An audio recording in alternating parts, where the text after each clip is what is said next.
dalam 102 pinjol legal yang ada saat ini, mereka belum mempunyai akses ya untuk ke BI checking. Jadi jangan ada tanya lagi nanti, Bang, ada pundi memblacklist nggak? Cerita DC-nya iya, belum difasilitasi sama OJK. Makanya wajib menagih 90 hari, di sini juga terjawab harusnya. Wajib menagih 90 hari. Kenapa itu tidak dipertegas? Kata OJK kan tidak eksplisit. Karena data yang mau diserahkan ke OJK ini tidak mengarah ke SLIK. Ya, makanya si pihak pinjol tidak mau memberikan data ini ke OJK. Karena belum ada ketegasan benar-benar orang yang terjebak di P2P lending ini namanya akan di blacklist. Ya, seperti poin di atas yang baru ada pinjaman itu yang masuk ke blacklist itu hanya pay letter dan kartu kredit di bank. Ya, oke, kita lanjutkan. Kalau pinjol memang belum masuk SLIK saat ini. Ya, saya munculkan aja lah. Yang penting-pentingnya saya munculkan ya, biar Anda tengok. Kalau pinjol memang belum masuk SLIK saat ini. Nah, buat teman-teman semuanya, jangan ada tanya lagi kalau saya live nanti atau saya live kapan-kapan ada di YouTube ini. Jangan tanya lagi soal BI checking. Ya, Anda harus paham ini. Oke? Next stepnya akan masuk juga ke SLIK. Lagi proses, itu sudah disampaikan. Itu next stepnya kita masukkan ke SLIK, ujar Kepala Eksekutif Pengawasan Perilaku Pelaku Usaha Jasa Keuangan Edukasi Perlindungan Konsumen OJK Friderika Widayasari Dewi ya, Kamis 24 Agustus seperti dikutip dari detik.com. Perempuan yang akrab disapa Kiki itu mengatakan usulan pinjol masuk SLIK itu juga sudah disampaikan Asosiasi Fintech Pendanaan Bersama Indonesia. Berarti yang mengusulkan pinjol buat diberikan fasilitas kalau ada nasabah yang macet masukkan ke SLIK itu adalah AFVI. Bayangin, AFVI yang mengusulkan, kalau bisa ini nama orang ini di blacklist gitu ya. Usulan kata Kiki disampaikan karena AFPI menyebut banyak yang menganggap sepele tunggakan utang pinjol karena tidak tercatat di SLIK. Di sini aja lah saya jawab ya. Untuk Bapak yang ada di Asosiasi Fintech Pendanaan Indonesia. Masyarakat tidak pernah menganggap sepele urusan pinjol. Justru ini adalah masalah yang besar bagi mereka. Mereka tidak mampu bayar bukan unsur disengaja. Hanya saja penerapan bunga, penerapan denda, segi penagihan ini kurang ajar, Pak. Ya, Bapak enak ngomong di situ karena Bapak tidak merasakan bagaimana seramnya kalau sudah diteror oleh yang namanya debt collector. Ya, Bapak sudah pernah keluarga Bapak diteror, dicaci maki gara-gara hutang Bapak? Kalau belum segera coba, Pak. Biar Bapak merasakan bagaimana beratnya masyarakat menahan rasa takut mereka, menahan rasa kekhawatiran mereka, menahan kecemasan mereka hanya sebatas hutang 1 juta. Ya, harusnya dirasakan itu. Bukan masyarakat menganggap sepele, tidak. Mereka nggak anggap sepele, mereka anggap serius hal ini. Bahkan banyak yang kehilangan nyawa.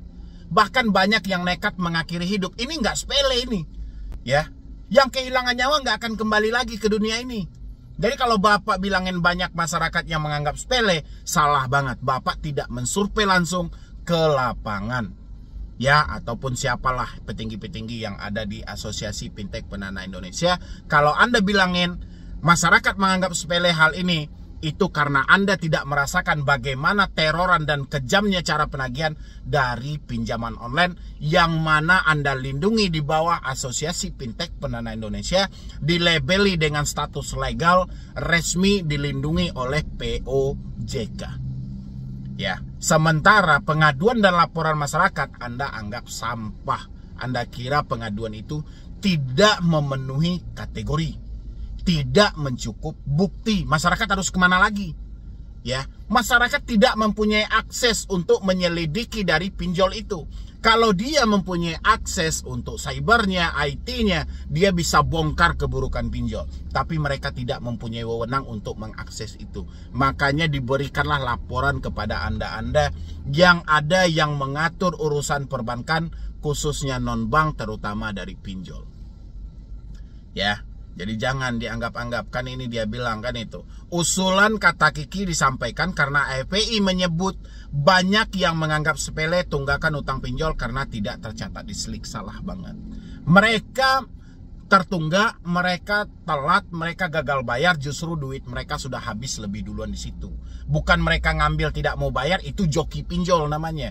Itu perampok online, tapi dari subscriber saya tidak ada seperti itu, Pak. Ya. Kemarin teman-teman FPI sudah minta kepada kita supaya data itu dimasukkan dalam data SLIK.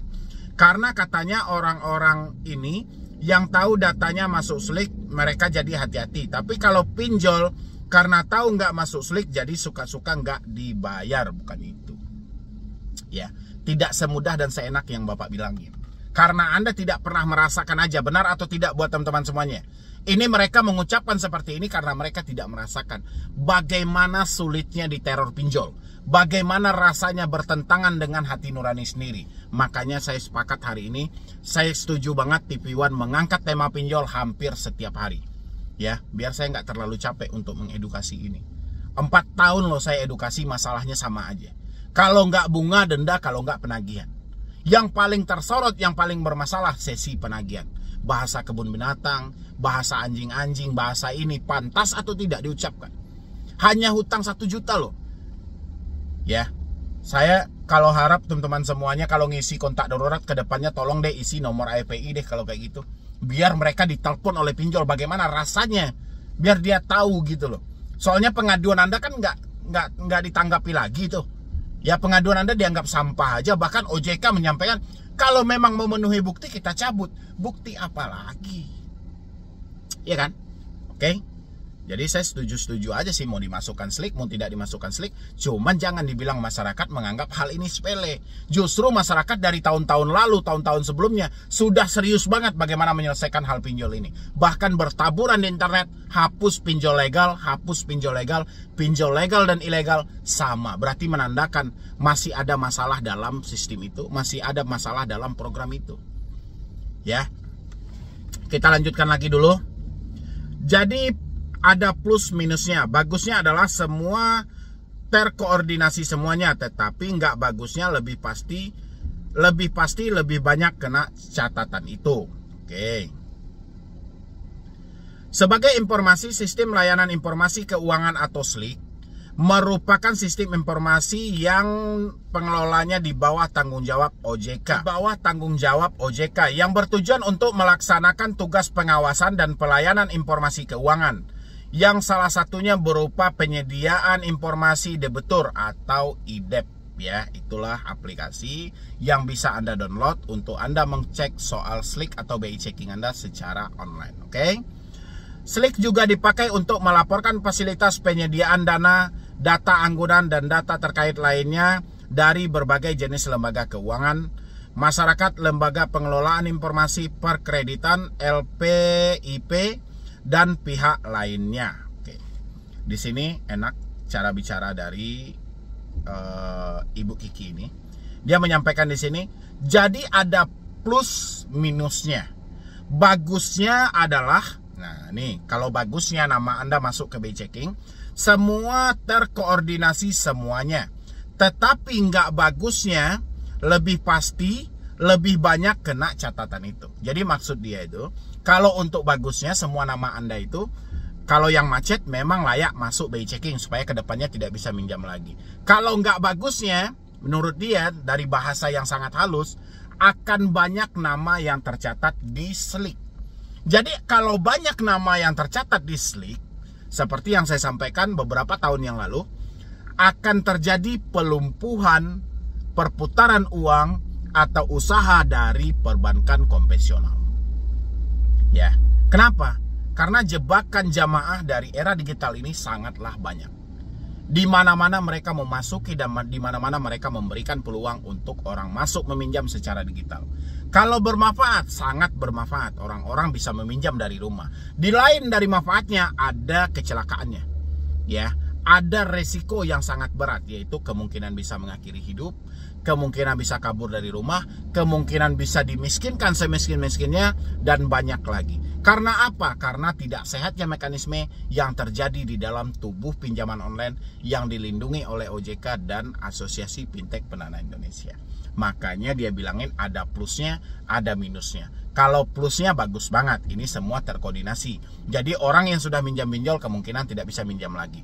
Kalau nggak bagusnya, 100 orang yang minjam pinjol, 90 orang namanya masuk BI checking. Itu tidak bagusnya. Cuma 10 orang yang baik-baik saja. Ya, itu pun dengan keterpaksaan. Ya, mungkin dari saya cuma itu aja. Teman-teman boleh memberikan tanggapan, karena ini adalah kesempatan buat Anda semuanya untuk tidak terlalu berpikir lebih jauh soal BI checking. Kalaupun Anda mau ngajuin KPR, sesegera mungkin Anda ajukan, karena OJK telah mengeluarkan suara bahwasannya 102 pinjol legal saat ini akan baru ya, berarti masih wacana dan mereka masih memikirkan bagaimana rumus dan bagaimana sebenarnya tentang kolektibilitas ini. Ya, mungkin dari saya cuma itu aja dulu. Nanti kalau ada kelanjutannya saya akan bahas lagi yang lebih detail supaya ini teman-teman bisa memahami. Ya, dan jangan lupa juga untuk bergabung di dalam grup WhatsApp saya supaya kita bisa berkomunikasi dan berdiskusi lebih detail dan lebih jelas lagi mengenai hutang-hutang online. Jadi sekian dulu dari saya, Medi Broni. Wassalam.